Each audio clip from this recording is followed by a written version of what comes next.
Dagon is depicted in the story here in 1 Samuel. And this is what I'll show you. One of the main rivals in the Old Testament to God's people, God's anointed nation, Judah and Israel, was the Philistines. And the Philistines, their main deity was Dagon. Dagon's name originally came from D-A-G, Dah. Dah in Hebrew means grain, right? The first part of grain was D-I-A-G, diak. Diak means a fertility of grain, meaning he does not like to produce. Does not like to produce. Okay? So go to 1 Samuel chapter 5, verse 1. And I'll read for you.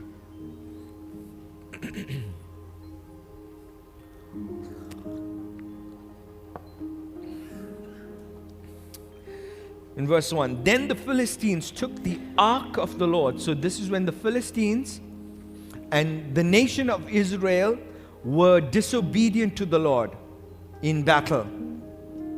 They were disobedient. So they got the Ark of the Covenant, which represented the presence of the Lord, removed from Israel, and the Philistines won the battle, took the presence of the Lord with them as a prize, and took the presence of God to Dagon's temple. Then the Philistines took the Ark of God and brought it from Ebenezer to Ashdod. Verse number 2, when the Philistines took the Ark of God, they brought it into the house of Dagon and set it next to Dagon. You'll read the Amplified version. Set it next to the statue of Dagon. Now, this is their main god in Philistia.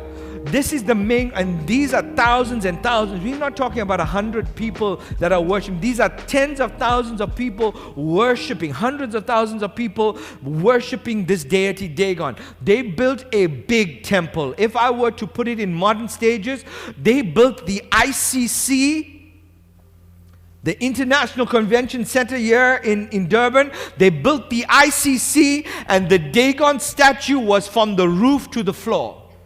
He was the largest deity, and the picture of him was a fishtail with a man's body, and he was standing on pillars, and this was the statue of Dagon. And here comes the Ark of the Covenant. The Ark of the Covenant wouldn't be any much bigger than this table in front of me, and they carry the Ark of the Covenant as a prize to Dagon. So they brought the ark, the presence of the Lord, like Dagon had conquered the presence of God, or conquered the God of the Israelites. Verse number 3. And when the people of Ashdod arose early in the morning, there was Dagon, the big statue. He had fallen on its face to the earth before the ark of the Lord. So they took the statue of Dagon and they placed it up again. Okay? Verse number 4. And when they arose the next morning, there was Dagon, fallen on his face to the ground before the ark of the Lord. The head of Dagon and both the hands and the palms of Dagon were both broken off this time, the second time it fell. Only Dagon's torso was left and the fish gills. Therefore, neither the priests of Dagon nor who came into Dagon's house or the temple of Dagon treaded on the threshold of Dagon in Ashdod on that day.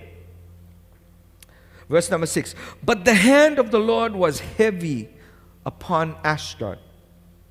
He ravaged them,